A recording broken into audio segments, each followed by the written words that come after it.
So, wir starten gleich. Ihr seht ja auf der Bühne neben mir schon Nate vom Space Program. Das wird geil. Lasst euch da echt mal überraschen, was da zu präsentieren ist. You can talk in English, right? Ja, okay. So, es wird eine englische Präsentation werden. Natürlich, wir warten noch einen ganz kleinen Augenblick, weil Tim noch schnell durch die Reihe geht, weil ihr euch so wirklich gut angestellt habt und lange aushalten musstet. Damit es ein bisschen schneller geht, pusht Tim schnell noch durch die Reihe. Wird sich gleich von uns folgen müssen und dann gehört die Bühne Nate. Yeah. So we have just to wait. There's Tim not in that room, so we have to wait. Okay.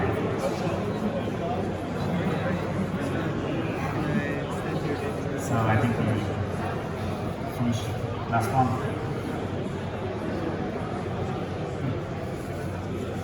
Okay, bye.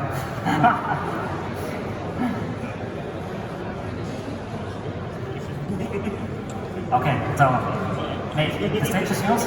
Have fun. Thank you. Your team.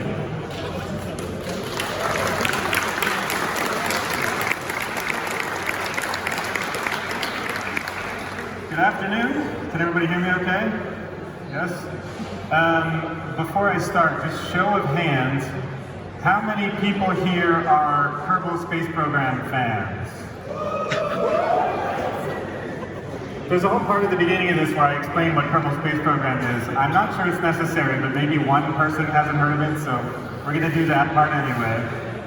How many people have landed on the mud?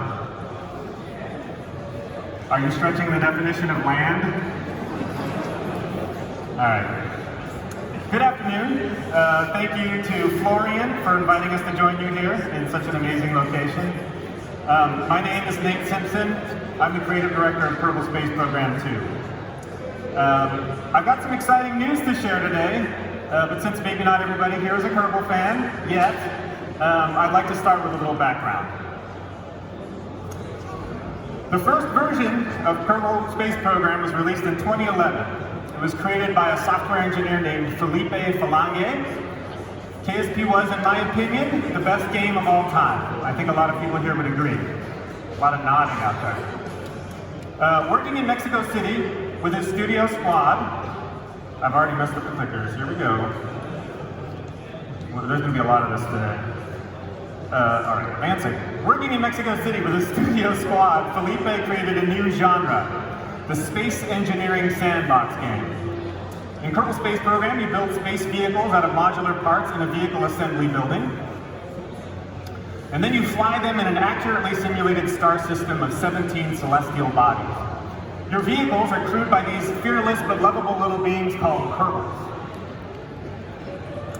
The magic of the game, the thing that has kept me playing for the last decade, is its fly and then crash and then redesign and then fly and then crash game loop.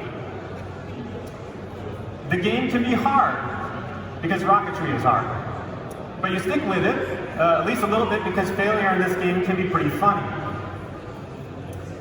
And for those with the patience to keep learning from those setbacks, the payoff can be huge. Ask any KSP player about their first month landing and they'll talk about it like they summited Mount Everest. Even after Felipe moved on to other projects, the original Kerbal Space Program has continued to thrive 12 years after its release.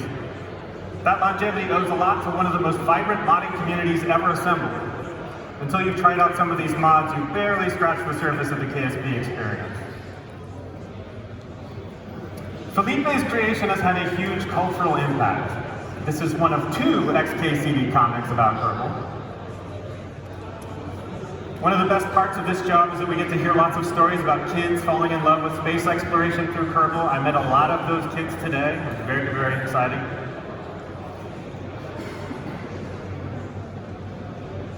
And we are very proud of the role KSP has played in inspiring students to pursue careers in aerospace engineering. When we visit space agencies from JPL to ESA, we're always surprised how many real rocket scientists spend their free time stranding little green people in orbit. Life imitating art there in the lower left corner, that's a little green person actually in orbit. In 2018, Private Division announced the development of Kerbal Space Program 2. The team had many new faces in it. like mine, as well as a number of veteran developers from the original KSP team. Here's a promise we made for KSP2. As we highlighted in a series of trailers and developer videos, the sequel to Kerbal Space Program expands on the promise of the original by enabling you to build an interstellar civilization using future space technologies. You'll be able to explore new star systems, collect exotic resources, and use them to build colonies both on the ground and in space. And you'll be able to do this with your friends in multiplayer mode. And because we're excited to introduce Kerbal to a whole new generation, we've overhauled the tutorials and user interface as well. It's a pretty ambitious vision. In February of this year, we finally announced the game's release in early access. At release, the game contained a small subset of the promised features. In their stead, we posted an early access roadmap that showed the order in which future features were expected to arrive. I suspect the trouble is already evident here, but I'd like to first talk about what was in the game on day one. First, we delivered an updated Kerbaler system that players could explore in sandbox mode. Many new features were present, including player configurable procedural wings and custom card coloring. A new tutorial experience taught novice players the fundamentals of space travel through a series of interactive training scenarios. A few people came up to me today and said that they have learned the entire game through these tutorials. I was very happy to hear that they work. A new vehicle assembly interface, streamlined vehicle construction, including allowing the creation of multiple sub-assemblies in a single workspace. And of course, we updated the game's graphics to use physically based rendering and an all-new terrain system. Since release, we've seen a lot of ambitious and beautiful creations from the community. Some of them focus on building vehicles capable of exploring the farthest corners of the Kerbaler system. Others in the community have been getting real weird with it. Always nice to know there are other Thunderbirds fans out there. If you want to witness the avalanche of creativity taking place in KSP2 today, please check out our Discord server. There's so much more where this came from. But there were also problems on day one. The core game loop was incomplete, with re-entry heating completely omitted. The game had significant, sometimes game-breaking bugs. Sometimes the issues were pretty obvious, like Kerbal Space Program or Kerbal Space Center following your rocket to space. Other issues, while no less profound, were more challenging to identify. Sometimes vehicles would fall apart at random. Orbits were unstable. These and many other bugs were reported by players in the first days after release. And while we have fixed many of those bugs via updates over the course of this year, some frustrations have persisted. For example, the tendency of large vehicles to wobble around as if made out of rubber. Not great. Shadow Zone, that one's for you. Some people ask me why we released the game in early access with so many features missing. We thought the game was at a place where long-term quality would be improved by getting into as many hands as possible, as soon as possible. For those who opted to join us in the early days, we'd offer a front row seat to participate in the game's development and help shape what it would become. But I think we did make a couple of miscalculations. First, we overestimated the community's appetite for an in-progress sandbox experience, especially after we talked so much about future features. And second, we underestimated the amount of foundational work that still had to be done before we could start delivering those future features. That gap between future promises and current reality has strained community trust. Until now, our main tool for restoring that trust has been to release periodic updates that contain both foundational work and improvements to gameplay.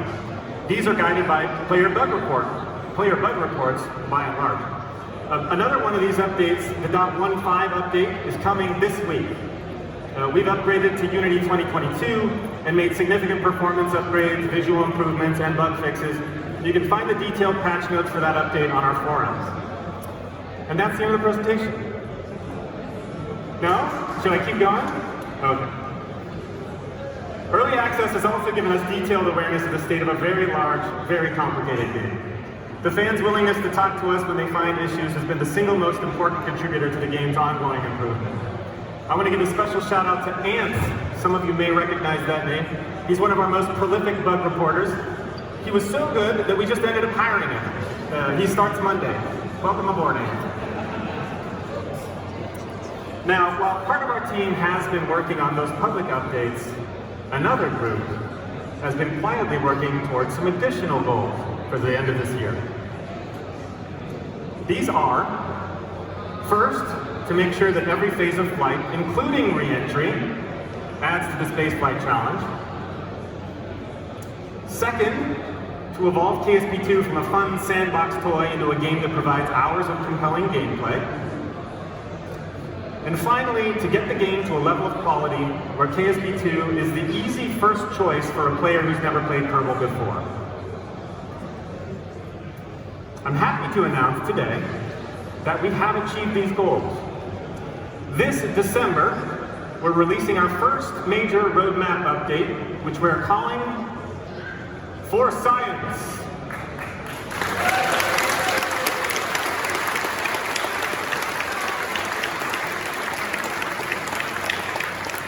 The exclamation point is officially part of the title. You have to yell it whenever you say it, so brace yourself. Here is a peek at what you'll see in that update. Is there sound?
The For Science update introduces a new game mode called Exploration Mode.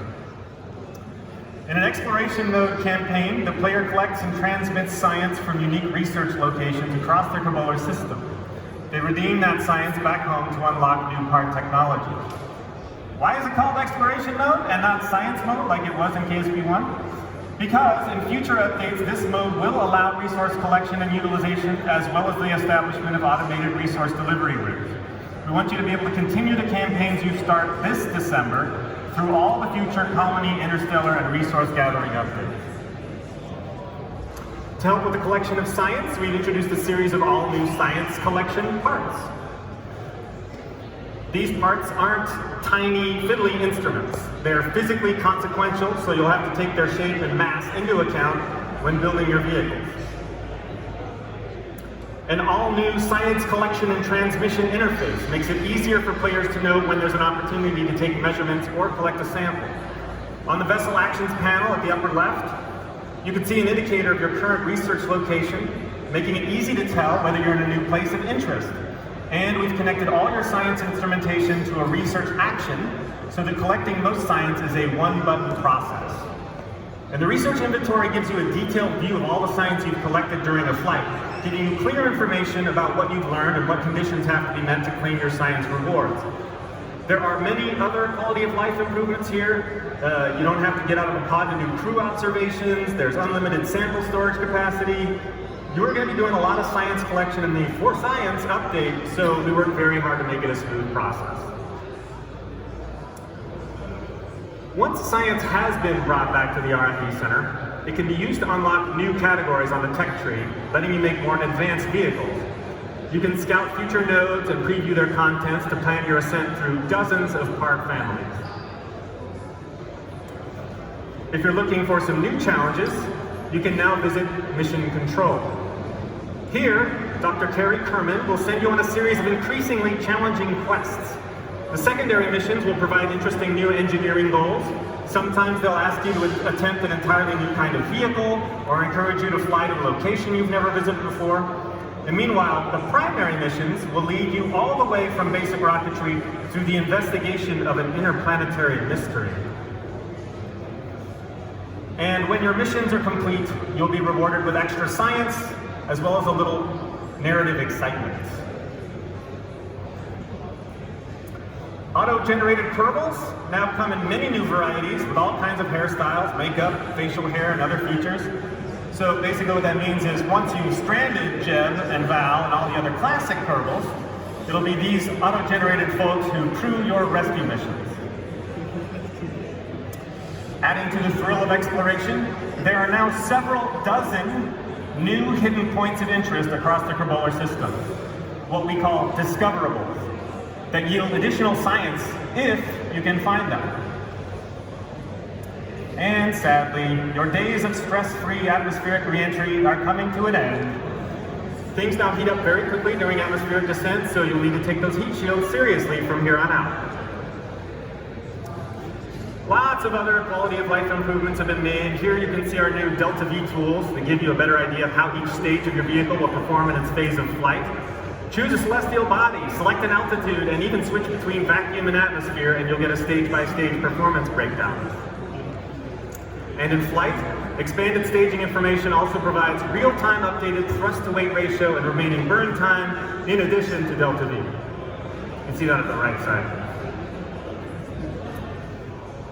And of course, the For Science update addresses the wobbly rocket issue with a new enhanced joint system that drastically reduces vehicle flexing by adding supplementary joints in a similar way to KSP1's auto strut. No struts at all in the center core of this monster, and it stays straight all the way to orbit. Yeah, that one deserves a clap, right?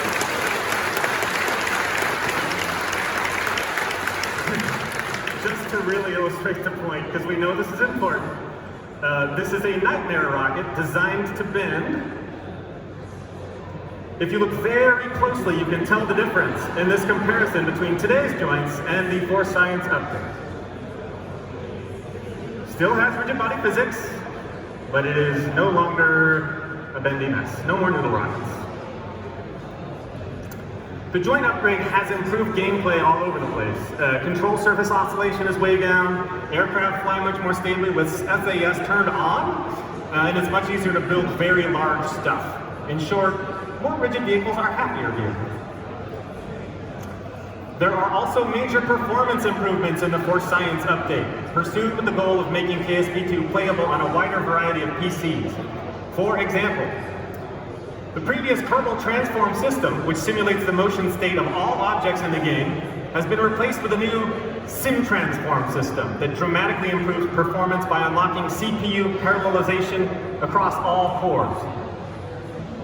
The terrain system has also taken a big leap forward in performance. By optimizing the way we sample biome data through mesh bucketing, we improved the terrain processing speed on our test machine, get this, from 8 milliseconds to 1.5 milliseconds, a 5x speed improvement for environment rendering. We still have a lot of opportunities to improve performance, but we've made some big strides. And finally, I'd like to announce that we've done a major atmosphere overhaul. Many of these changes will be visible in this week's .15 update. You probably noticed the atmosphere is looking particularly nice in the footage we've shown. These new improvements were made by the newest member of our graphics team, Ghassan Lamar, aka Black Rack. You may know him as the creator of a little-known KSP mod called Scatterer.